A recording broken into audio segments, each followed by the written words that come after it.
apa kabar? Kembali berjumpa dengan saya sebenarnya dan Bung Rocky Gerung. Bung Rocky Gerung ini meskipun Formula E sudah berakhir, tetapi imbasnya itu masih terus berlanjut ya.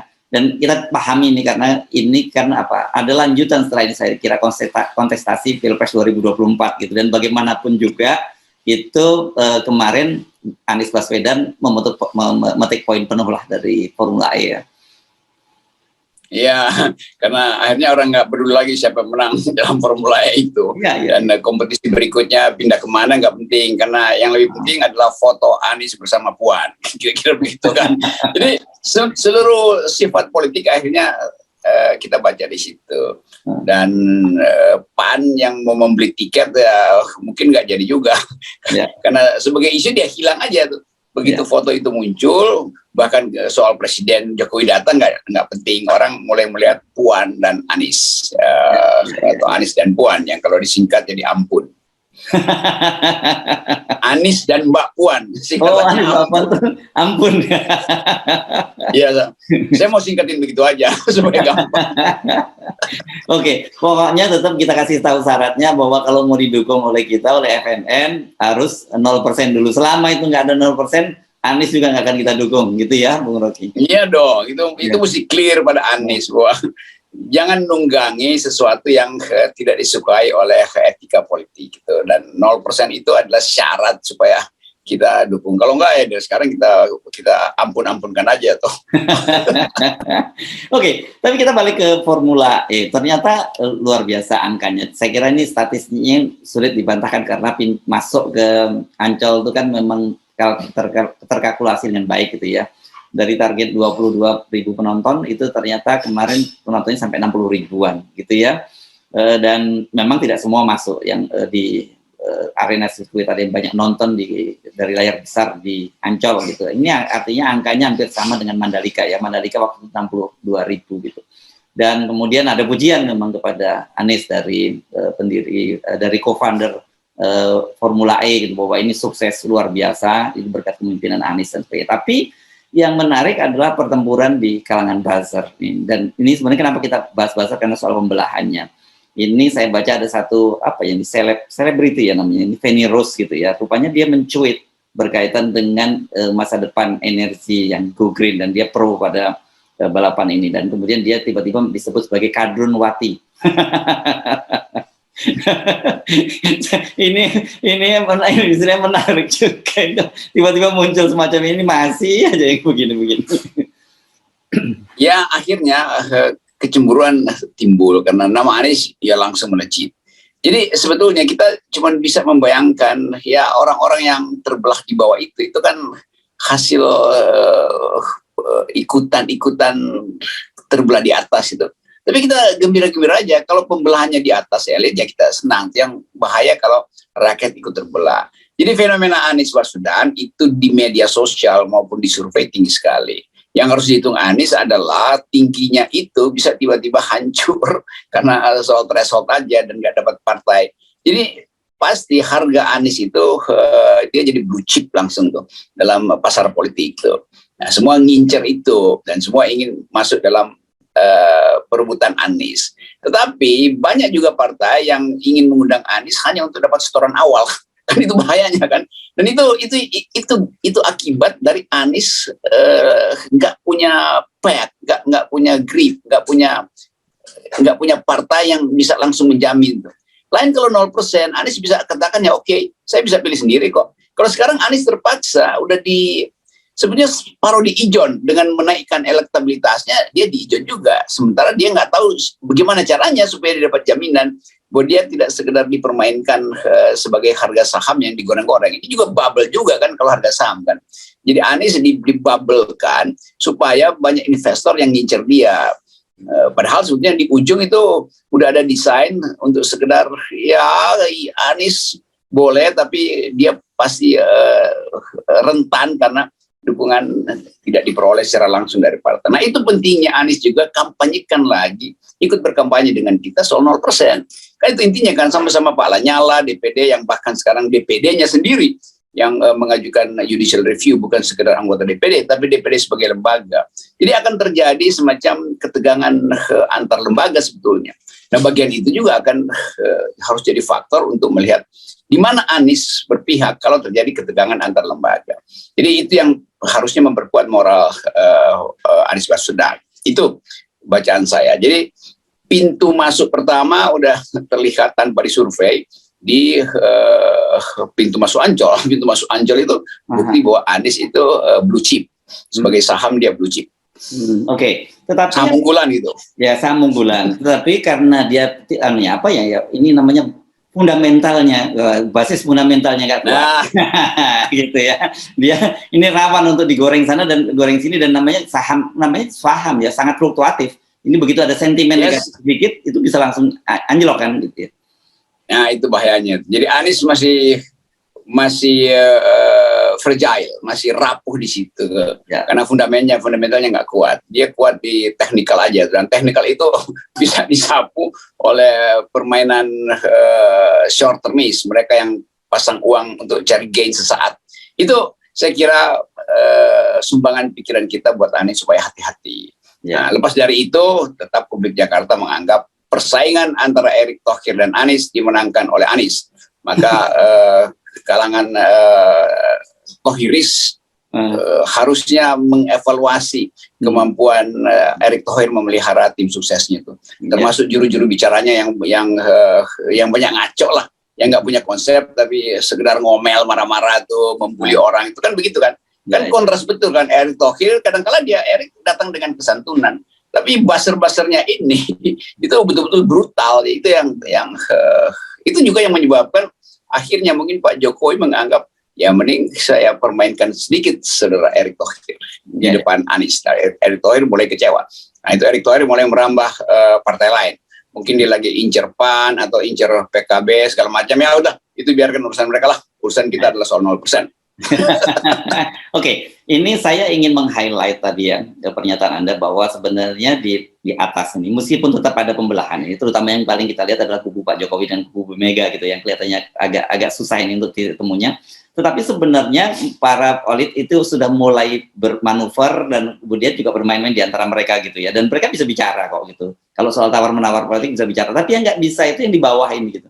Karena sejak awal mereka sudah ada positioning seperti itu tadi, terbelah gitu. Ketika ada yang mencuit bahwa soal energi hijau itu dianggap konotasinya Anies dan kemudian disebut kadrun. Sebaliknya gitu juga, para yang kontra dengan Formula E disebut sebagai cebong dan sebagainya. Padahal kita melihat sekarang ini kan proses-proses munculnya nama Anies dipasangkan dengan Puan atau Ganjar dipasangkan dengan Anies, itu kan bagian dari proses yang kita sebut dagang politik lah, deal-deal politik di atas gitu.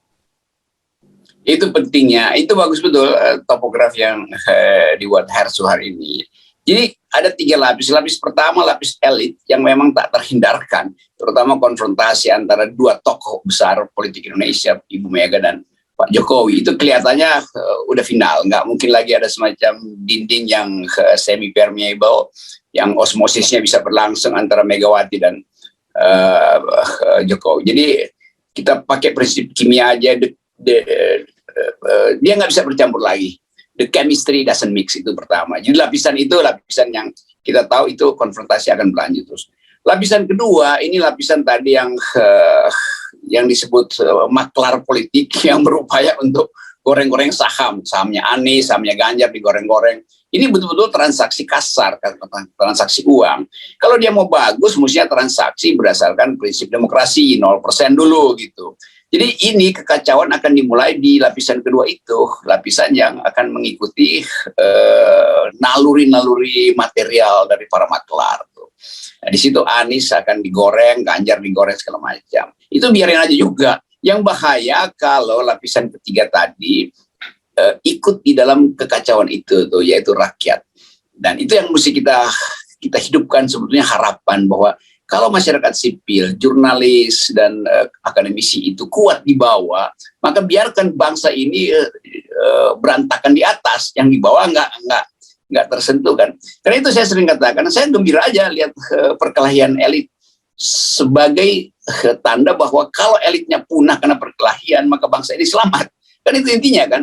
Nah, maklar-maklar ini yang seperti biasa nggak ingin direpotkan dengan soal-soal normatif, soal threshold segala macam, tapi segera ingin bikin tukar tambah. Nah, kita FNN dan masyarakat sipil ingin mengasuh wilayah bawah ini, wilayah rakyat, supaya tidak dapat imbas dari terpecah belahnya elit di atas. Jadi kalau dibilang elit bakal nyatu, enggak. Elit itu sebaiknya dia berantakan. Sebab kalau dia nyatu, dia akan menyiksa rakyat. Elit yang menyatu itu, dia menyengsarakan rakyat.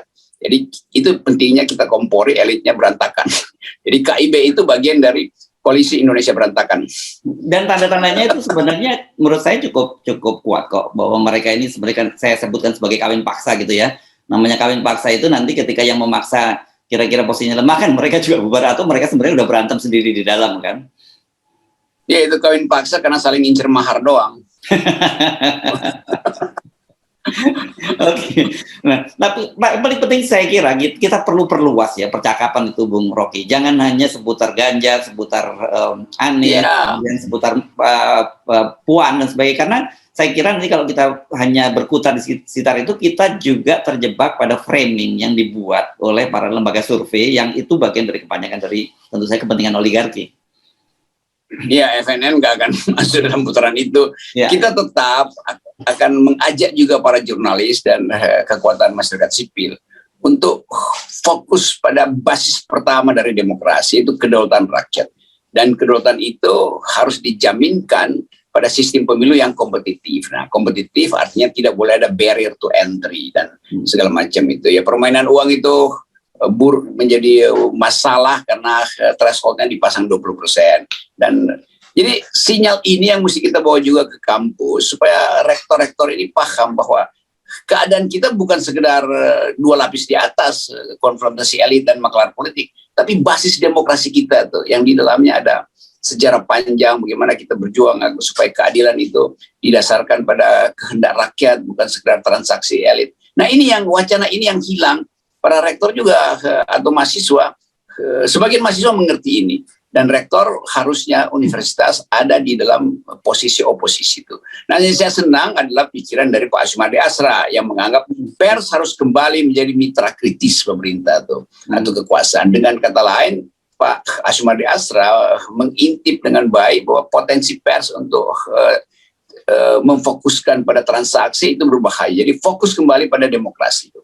Nah, saya tahu itu karena Pak Asumardi adalah seorang intelektual dan dia tahu bahwa demokrasi hanya disebut demokratis kalau basis pertandingannya itu level playing field-nya sama itu. Karena itu dia cocok dengan kita, ingin mempromosikan 0%. Dia cocok dengan Lanyala karena Lanyala juga sebagai ketua DPD, Pak Lanyala konsisten untuk mengucapkan itu. Jadi kita masih punya harapan lah, ada pers yang dipimpin Pak Asumardi Asra, ada DPD yang dapat inspirasi kuat dari masyarakat sipil, lalu mengambil posisi beroposisi secara konstitusional tuh. Pak Lanyala ada di dalam wilayah pikiran itu. Ya. Nah, lama-lama saya usulin Lanyala Asumardi Asra aja sebagai calon berikutnya kan, karena mereka berdua yang paham. Ya, tapi kemarin karena tadi singgung soal Solo, menarik juga ya, karena ternyata DPD ini sekarang siap berkelahi dengan Mahkamah Konstitusi, katakanlah begitu ya. Sebab ini kan menarik ini dari sisi ketatanegaraan itu, pernyataan Pak Lanyala. Ya, itu final di situ. Ya. Jadi ada percakapan baru nanti di publik tentang kalau terjadi konflik ketatanegaraan, siapa yang mesti ambil alih? Ya pasti MPR tuh, dan mesti putuskan. Kan nggak ada yang lebih tinggi lagi kan. Tapi sebetulnya ada etik yang tanpa harus diremuskan, yaitu kalau DPD mengkritik pemerintah karena tetap nggak ingin mengubah 20% itu, kan sebetulnya MK kirim bola panas ke pemerintah. Karena ini open legal policy, nah silahkan DPR dan pemerintah revisi itu tuh. Tapi cara MK mengelak itu juga tidak etis kan. Tetap MK mesti proses dalil-dalil baru ini. Dan ini MK akan kehilangan pamor, profil kalau dia nggak mau memproses DPD. Karena DPD ini bukan orang, DPD lembaga, jadi tetap dia akhirnya mesti proses. Jadi saya berpikir ini akan jadi ketegangan ketatanegaraan. Nah, itu pentingnya mulai sekarang kita undang banyak pakar untuk masuk dalam pembicaraan ini. Nah, ini fenomena baru yang akan mengubah cara kita melihat politik itu. Jadi orang akan ingat bahwa DPD Pak Lanyala itu mengambil inisiatif sekaligus resiko karena dia pejabat negara untuk berkelahi dengan pejabat negara lain yang kebetulan jadi iparnya Pak Presiden. Nah, saya sebutin plannya gitu ya. Nah, dari sini saya kira jadi jelas sebenarnya apa yang Anda maksud gitu, perkelahian di level elit itu baik untuk rakyat gitu. Karena selama ini kan yang terjadi elit berkelahi, tapi kemudian yang bukan elit berkelahi, elit pura-pura berkelahi gitu, tapi kemudian menjadi korban di level rakyat. Iya, itu yang menyebabkan orang anggap Rocky Gerung itu FNN memecah belah bangsa. Enggak, kita memecah belah elit, bukan bangsa. Kita ingin elit memecah belah supaya bangsa selamat. Kalau elitnya bersatu, bangsanya justru yang akan mereka rusak. Jadi itu logikanya. Ya. Jadi gue bilang kita provokasi, memang kita provokasi. Karena memang kita ingin memecah belah elit. Ya. Dan itu sebenarnya anomali ya, saya kira ya. Apa fenomena yang terjadi di Indonesia itu anomali. Biasanya kan gitu, dalam sebuah masyarakat yang paternalis seperti kita, ketika elitnya rukun, itu rakyatnya juga rukun. Tapi yang terjadi ketika elitnya rukun, tapi malah menyengsarakan rakyat, itu yang terjadi kan, karena mereka bersekongkol gitu. Ya, itu istilah dari paradoks ya, Pak. Ya, anomalinya begitu. Kan ajaib kan, ini bangsa harusnya elitnya bersatu supaya rakyat tentram. Tapi sekarang yang terjadi, rakyat tepuk tangan kalau elitnya berantakan tuh. Karena mereka menganggap kalau mereka bersatu akan menyengsarakan rakyat. Oke, selamat sekarang kita dorong selamat berkelahi DPD dengan Mahkamah Konstitusi 0%. Selamat lakukan hal-hal yang mendebarkan dan 0% tetap dikawal oleh bangsa. Yes. Oke, terima kasih Bung Rocky.